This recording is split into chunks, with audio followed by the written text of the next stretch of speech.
Hey y'all, Pepper Guy here. Thanks for joining me again. Today it's about my best time of the year. It's end of February, and it's a perfect time to start my pepper plants inside. I am going to do it a little differently this year. I'll talk about that in a minute. But these are just this is my seed stock here. I'm not using everything here, but on this video, I am going to talk about each variety I'm growing and why, and yeah, let you know how I'm going to get them started. So one, I'm going to start with a pepper called Zing. I think I got it on white pepper seeds, or white hot pepper. It's a Superhot. It's got really good phenotypes, and it grows insanely well. Just very vigorous, and there's just tons of pods that it puts on. And I mean, it's just got really the best looking phenotypes I think I've ever seen. Really good tails and all. I'm just gonna have one pot of that. And a little different too that I did last year is in the greenhouse, I had 32 pots last year, and I felt like it was just way too overcrowded. This year I'm going to only have 20. So I think with that much smaller number, the plants are just gonna be able to branch out better and hopefully put on more pods and not be so competed with all the other plants. But because of the 30, I mean, I really had only about 15 that did really well. So I'm going to try to minimize that. I want all my plants to do as good as possible. And obviously having 20 as opposed to 32, it'll be a lot easier to water, use a lot less water, but yeah, that should be a lot less. I'll have a little mineral deposits when I have to fill up from my hose, which that happens sometimes. I can't depend on the rain all the time, but anyways, so number two, I'm gonna do the Trinidad Scorpion Moruga Yellow. I got a real good phenotype last year. It's just one of the hottest there is, and I really like that one. The third one, I'm gonna go with a lighter, a fish pepper, a whole lot less, a whole lot more mild. But it's a cool looking phenotype. I crossed that in one of my series. I'll show above here with the Bengal Naga. Number four, I've got an F1, a hybrid cross of the White Devil's Tongue and the GCN 21500. So looking forward to how that turns out. The seed look really nice, but I've only got 8. So hopefully I can get some good F1 plants. I am going to grow 2. So I'm going to make some selections and then grow F2s. The fifth one I'm going to grow is the red Savina. I love that one. I've always grown that one. It's really good producer. Sixth one, I'm going to have 2 Bahamian goats.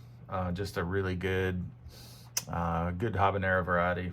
And then 7, a Bengal Naga, nice peach, or not peach, but yeah, it's a Bengal Naga peach.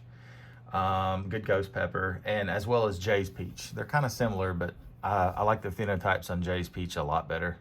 Really nice looking pepper. I've always got those. Of course, I'll always grow a Carolina Reaper. Number 10 is a yellow ghost. 11, a solid gold ghost. They're really cool looking phenotype. Gold, a real pretty gold. Hopefully we can get a good grow this year of that. 12 is a Ramirez Stinger. I think it's a Superhot. It's a purplish looking pepper. Did really well for me last year. Number 13 is an F1 of a jalapeno and a Santaka, Japanese cayenne pepper. So I'm gonna grow one of those, see how that turns out. Maybe get some F2 seed. 14, I'm gonna grow some King Star Lemon Starburst. Yeah, just a real popular variety. I don't think they're too pure. I've had some good looking phenotypes, but they're just kind of hit or miss. But really good taste and love the color.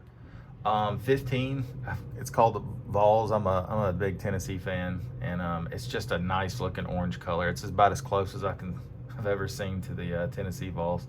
It's like a little Tabasco pepper. It's not super hot, but it's, you know, maybe, I'm not sure what the Scovilles would be. I remember it was pretty warm, maybe 30,000, 40, a little more than a Serrano.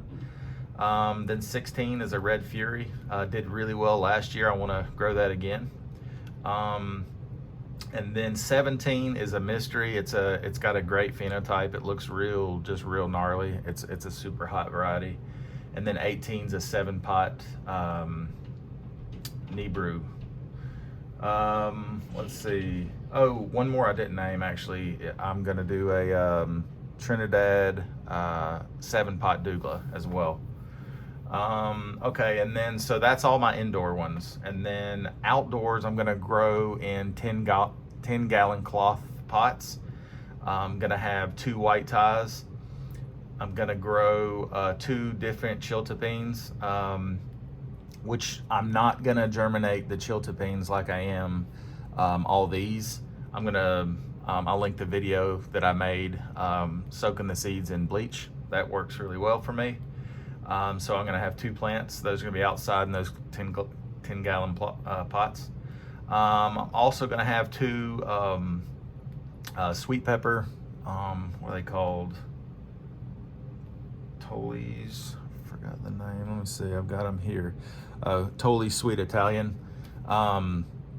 We just do a lot of cooking, and my wife likes the little sweet peppers, and this would be great. These are kind of big, but they're very sweet, good tasting. So we're gonna grow 2 of those.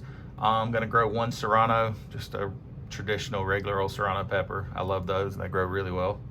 And then 2 different tomato varieties. One my grandfather gave me, and a type of Hungarian pepper, and then just a super beefsteak. And I'm gonna have 2 of those again in the 10-gallon cloth pots. So gotta have 9 of those outside this year, and yeah, and 20 in my greenhouse. So looking forward to that. Now the big difference this year is I'm not gonna start these in my tent. So I am gonna show you what I'm gonna do. All right, so here we are back in the Aero Garden. When I bought this, the Bounty version a couple years ago, it came with this germination tray, and it's awesome. It works really well. These are 50 different pods here. So yeah, I broke down my 21 plants into basically doubled them. Some I have 3, but most of them I have two plants, and I'll just cut out the one use the one that's the best and cut out the other one. So yeah, this takes usually about 7 to 8 weeks, and then you're gonna have some nice, I don't know, 6-inch tall, maybe a little less seedlings, with a nice probably about 6 inches of roots.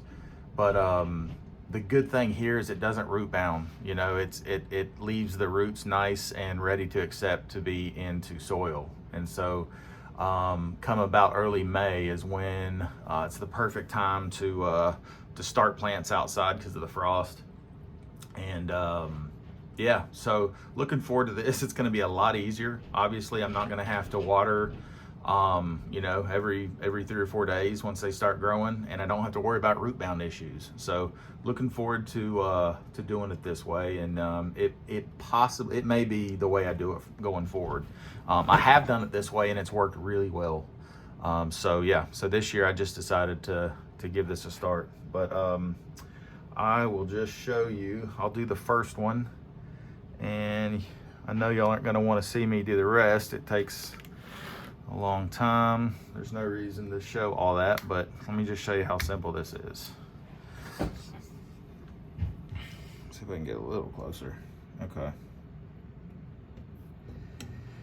Let's see. So I've got all of this, all of these mapped out in a notebook, just so I know where everything is. And I'm just going to put two per. I've got plenty of seed.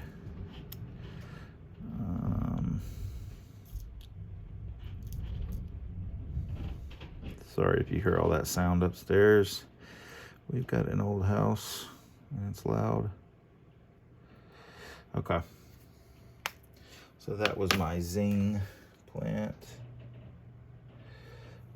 And it's just as simple as dropping the seeds in there. And you can actually, I mean, look in there and see them. In time, they'll start sprouting. And that's it. I'm going to do the other 50 just like that. I'll see you in a little bit. All right, so that's got all of them. There's still a few tomatoes that I haven't put in there because tomatoes grow just so dang fast. And I'll also, I'll only put the chiletepins in there once I get them to germinate. Once they germinate, I'll pop them in the 2 holes and they should take off from that point. But that's it. I'm excited. You can see there's just, I put like around 2 seeds per hole. Obviously I have a chart for what everything is, but yeah, let's check on it. And I think I'll get a snapshot every 7 days just to kind of show you its progress. But yeah, we're hoping by early May that we can start transplanting. So, or start hardening them off. You need to always harden off your plants. And that's it. So thanks for joining me, and we'll see y'all next time.